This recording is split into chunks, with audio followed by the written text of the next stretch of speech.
دیوبندیوں کے امام، اس کا نام اشرف علی تھانوی صاحب ہے. وہ اپنی کتاب فضائل یومیہ کے اندر 3 مقامات کے اوپر لکھا میرے غوث الثقلین کا ایک دھوبی تھا، جب وہ مر گیا تو بعد میں اس دھوبی کو کسی نے خواب میں دیکھا تو پوچھا کیا بنا؟ تو کہنے لگا کچھ بھی نہیں.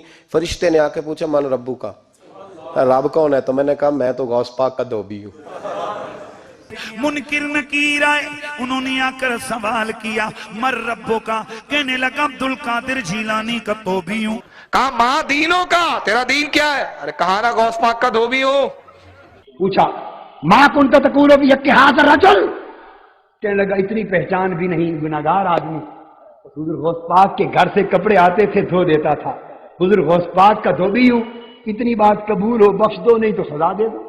فرشتے حیران، یا اللہ کیسے بندے سے پالا پڑا، جو سوال کرتے گے جواب ایک ہی دیتا ہے کہ میں عبدالقادر جیلانی کا دھوبی ہوں.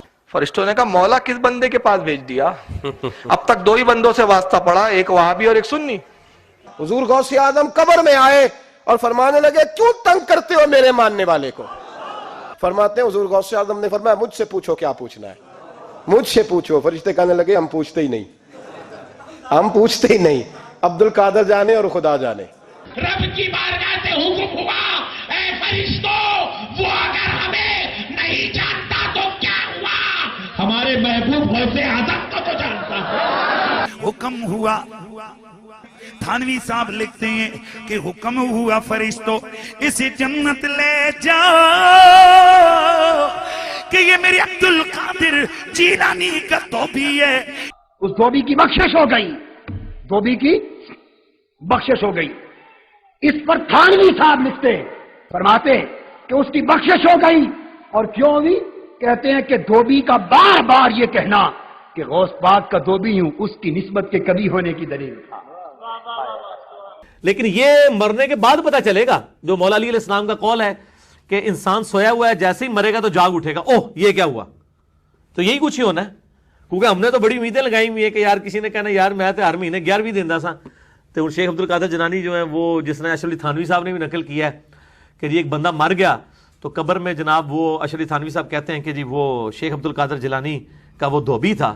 اس سے جب سوال پوچھا مر ربو کا، اس نے کہا میں شیخ عبدالقادر جیلانی کا دھوبی ہوں. پوچھا ماں دینوں کا، انہیں کہا میں دھوبی ہاں.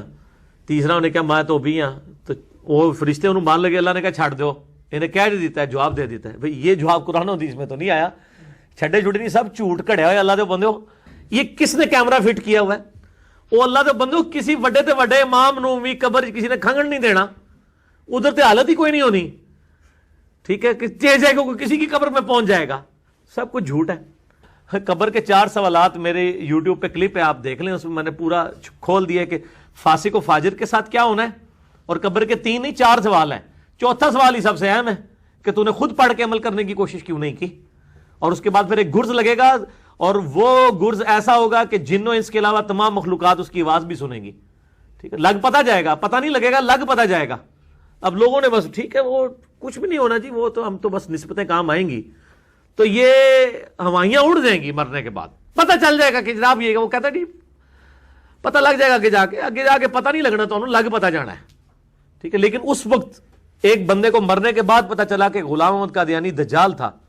اب وہ کہ یا اللہ مجھے دنیا میں دوبارہ بھیج دے، میں دوبارہ اپنے آپ کی اصلاح کر لوں. نہیں، میرا بھی مسئلہ 196 بھی ریکارڈ ہوا اسی کے اوپر.